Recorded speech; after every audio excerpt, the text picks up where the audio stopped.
অসত্য আর অসুন্দরকে পরাভূত করে যিশু ফিরে আসেন মানুষের মাঝে।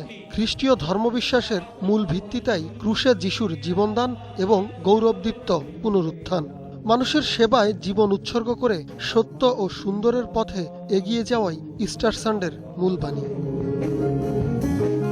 যিশুর পুনরুত্থানের সংবাদ খ্রিস্টীয় ধর্মাবলম্বীদের জন্য একই সঙ্গে খুবই আনন্দের এবং তাৎপর্যের। পবিত্র এদিনের সূর্যোদয়ে রাজধানীর মিরপুর চার্চে উপাসনা আর প্রার্থনার আয়োজন করেন তারা। এই সকালবেলা তিনি কবর থেকে উঠেছিলেন এবং এই ভোরবেলায় আমরা বিশেষ প্রাতঃকালীন আরাধনার আয়োজন করে থাকি।